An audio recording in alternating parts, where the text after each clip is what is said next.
Hi guys, my name is Shayna and I'm back again with another 3D design video.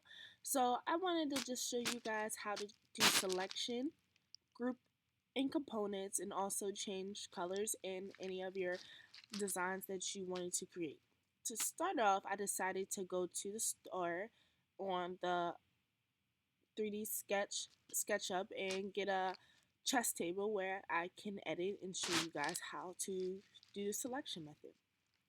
So right now I'm just zooming in with the zoom in tool and I grab the hand to move my figure around. I zoomed in one more time and moved the hand to the middle so it's a great angle. Use the rotation tool to show you that the chess table on all sides. So first I clicked the chess table and as you can see the whole thing lit up. I clicked it twice just for the chess table's wooden box in the chess table to highlight and then the chess itself. To show selection, if you one click an item like so, it highlights the surface like that. If you double click, it'll highlight the surface and the lines, and if you triple click, it will highlight all of the surface all the way around. So to move on, I decided to get the arrow key again and rotate to show you the whole figure itself. As I zoomed in, I wanted to show you selection method, so I took the pointing arrow, took the hand to move it over to the middle, and I took the pointing arrow.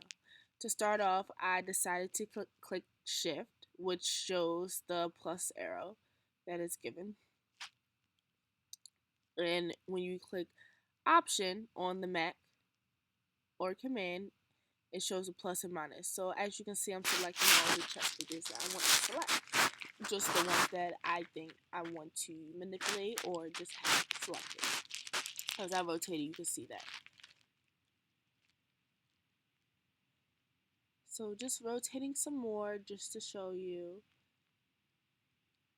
And after that, I decided to grab up and grab the arrow key to deselect everything. As you can see, everything was deselected. So then I decided to select the figures again and show you that if you click Command, it shows the minus next to the arrow, and that would deselect the figures for you. And plus was selected, and plus and minus will deselect it for you, and also can add as well, which is the cool thing about that. So as you can see, I have 3 black chess figures and 3 white ones, and then I just deselected them all.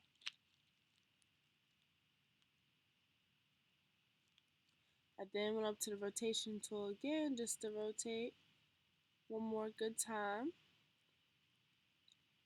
And then I went to turn my perspective view off so then you can just see the chess at a perfect angle instead of that 3D version. In here, I decided to select it again. However, due to the fact that the chess table had a box over it, I was unable to drag and select. So the selecting method, because it wasn't too many chess figures, was just fine for me. Clicking either shift or option or command for the mat. And as you can see, I got the background of the chestnut board back to the chess table.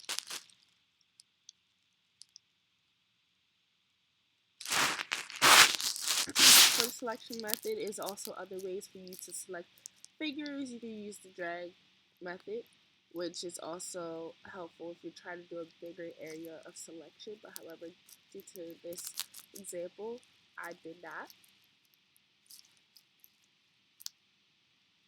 Also, if you're doing a drag method, you just have to make sure that everything is parallel and that it's no box in between to mess that up.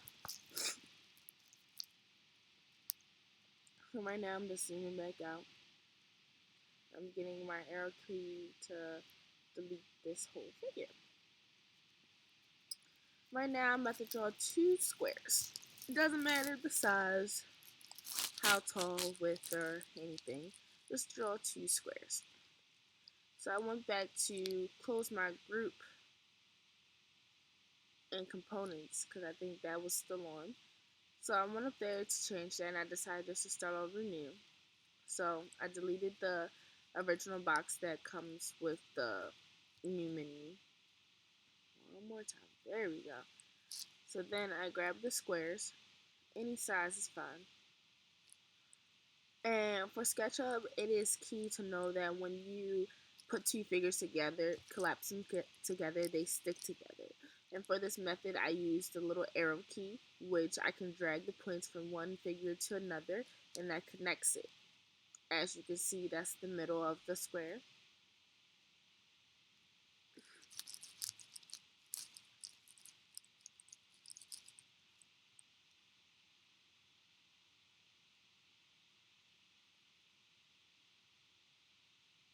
And then I can drag that angle, or if I want to drag the other side point, it doesn't really matter. Either side will connect to the figure. As you can see, I was just hovering over the points, and there we go. As you can see, it's connecting, and I decided to connect the other point and the other side as well. With that being said, that figure is completely connected together, and it will move as one figure now.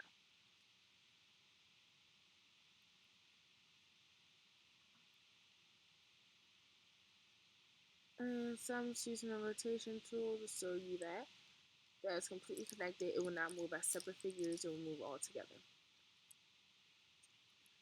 And then I decided just to play around with some other options just to see how the figure would change. Then I decided to delete that figure, and I decided to move on to the next part. So I went back into the store. I searched Lightpost, and I decided to download a Lightpost to show you components and groups. So I found one.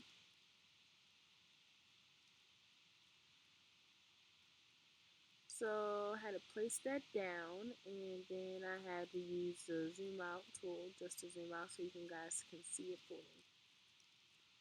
Almost there. Got it. So then I use the arrow key to click off of it. I use the rotation key so you guys see it from each angle. After that, I was trying to decide which one I wanted to do first as far as group or components. So I highlighted the whole figure, and I decided to see that my component was already issued from another figure, so I wanted to edit the component. And so I just wanted to throw some color on there, or see if color would actually show up on there. So I got some orange print, and I try to click on it to see if it will show up. And a tip of blue exited, and I used the arrow, and as you can see at the bottom of the Lightpost, some of it changed to orange. So then I went up to highlight the Lightpost again, and I went up to components again. I saw the components were still open, so I wanted to explode the whole thing, get rid of it. I then went back up, and there you go, make a component or make a group. So I made a component, and don't worry about that, just press create, and I got the little arrow keys, and you can hold down option or command for a map, and as you see the plus arrows, you want to try to get on top of the plus arrows so that it creates more than one figure for you. I had a little bit of trouble with this, as you can see with the rotation and everything, but practice makes everything perfect, guys. So keep trying this. Sometimes it's hard at first to get it, but once you get it, it's really smooth sailing at that point.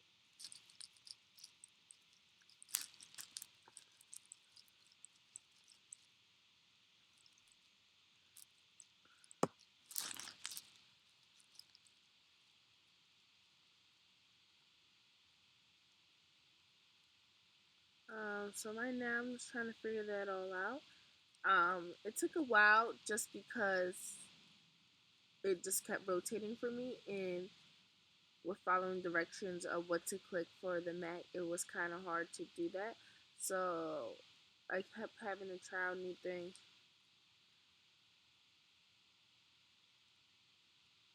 So I just wanted to explore that all together. I just want to start over.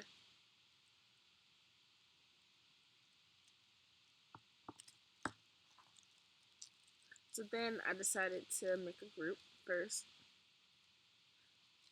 And with the group, I used the arrow, and as you can see, the rotation tool turned up again. Oh,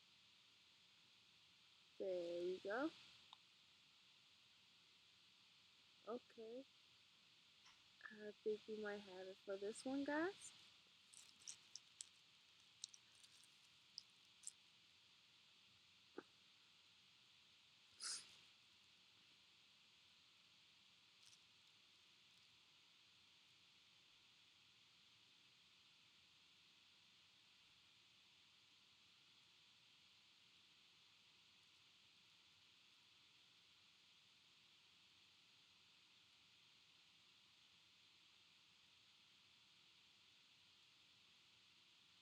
Okay, so back to the figure, highlight it.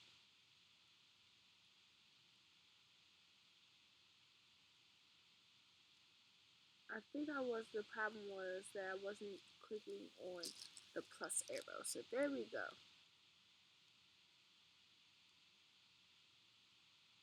So we finally got it. As you can see, I can rotate that figure and the other one won't change. Like for group, one item can change, the other one can stay the same. So that is the real cool thing about a group.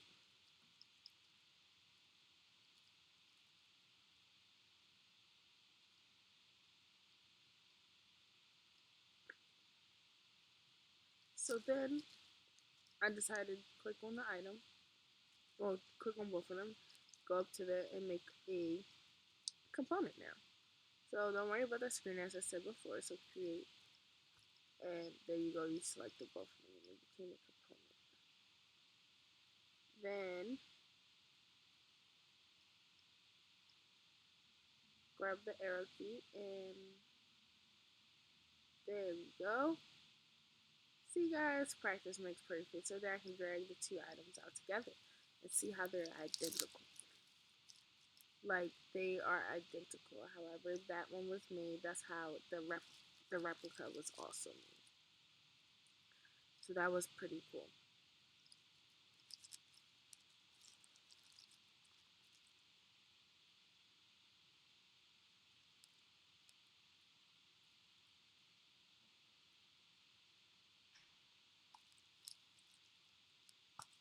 So then I decided to look up a kitchen to edit for color and add color, textiles, and all that good stuff. So I found one that I thought looked pretty decent, and I decided to download that onto my SketchUp.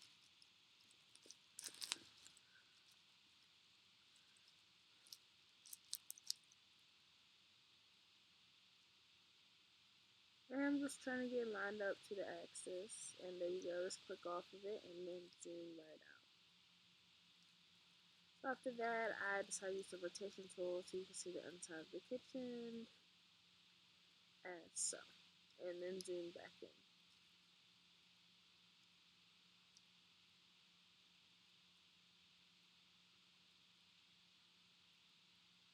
Okay. So then I was just rotating again just to make sure it's in a good angle for you guys to see everything that's going on. And I finally think I got it to where I would like it to be.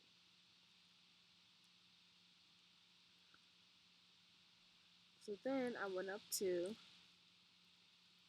color, which is the pink bucket. And as you can see, it's different categories. You have the color, crayons, scenery, textiles.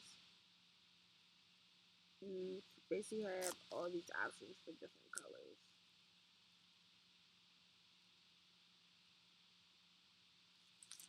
So all we're gonna do is right now I'm trying to decide a color that I would like to change this wood.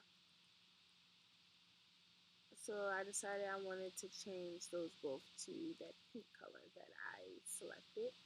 And then I decided to try it again. I was indecisive as to change the lids or to change the cupboards that color. So I ended up looking around to see which I would like better. And to be honest, I didn't really like that color, so I decided I wanted to change it.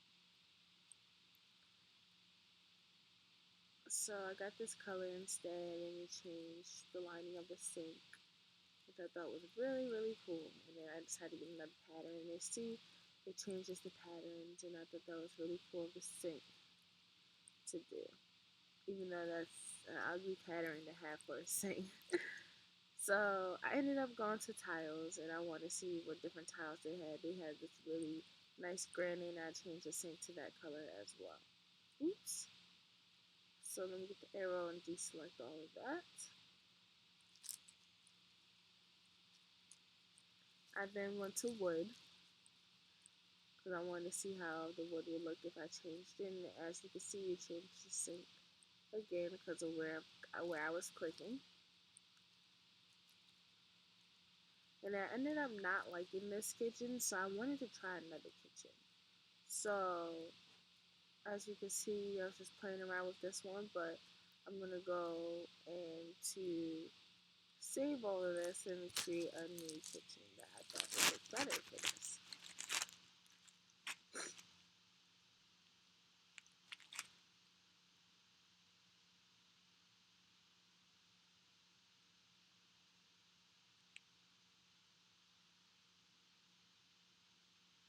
And so I decided to get this kitchen. And I thought this kitchen was really nice. It has some glue and wood and all that stuff. And I wanted to change the colors and whatnot.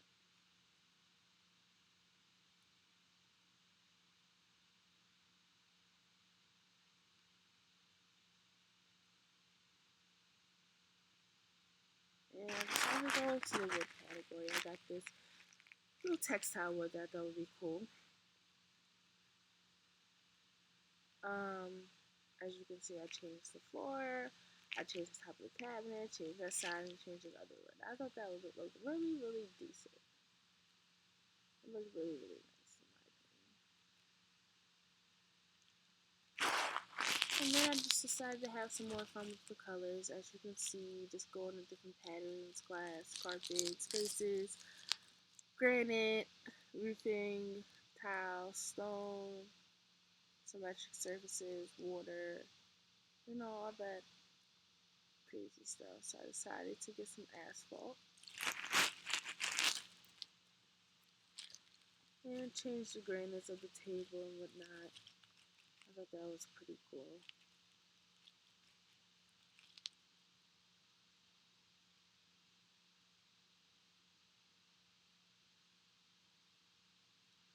And so at this point, I'm just playing around with the paint bucket tools, all the different patterns and textiles that they do have, which is really incredible with the sources that they have and the options that they give you. I thought that was really creative. And just rotating just to see how that looked. I really didn't like it.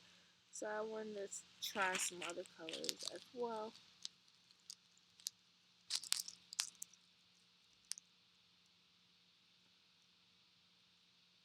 Ended up trying this glass. So I thought glass would look really cool if you knew how to work with it, right? Zooming out, changed out the glass, and I changed the granite to glass as well.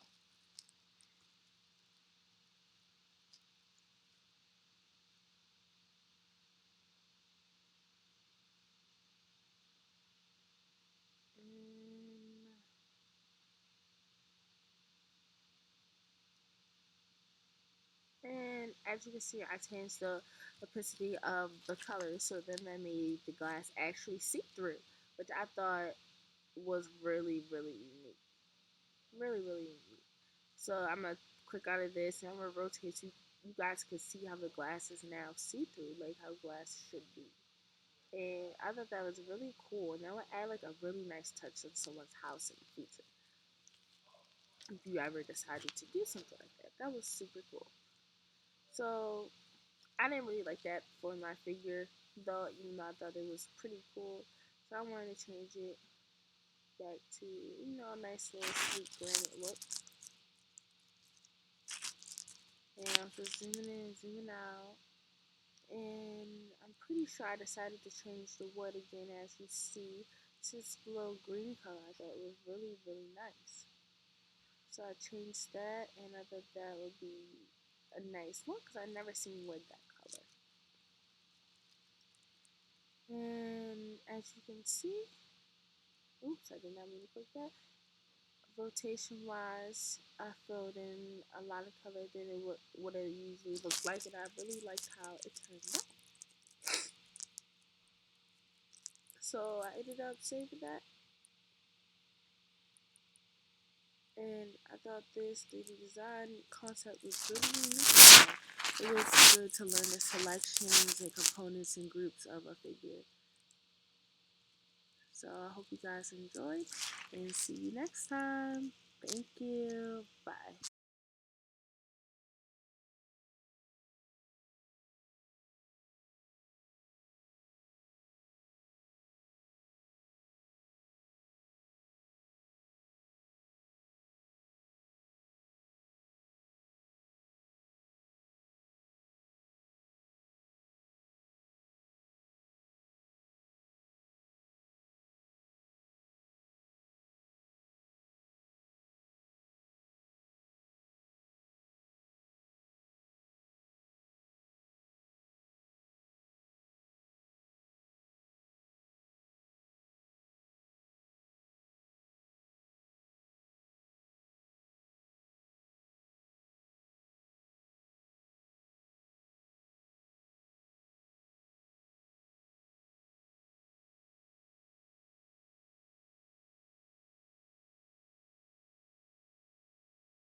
And the last thing that we went over would have to be erasing.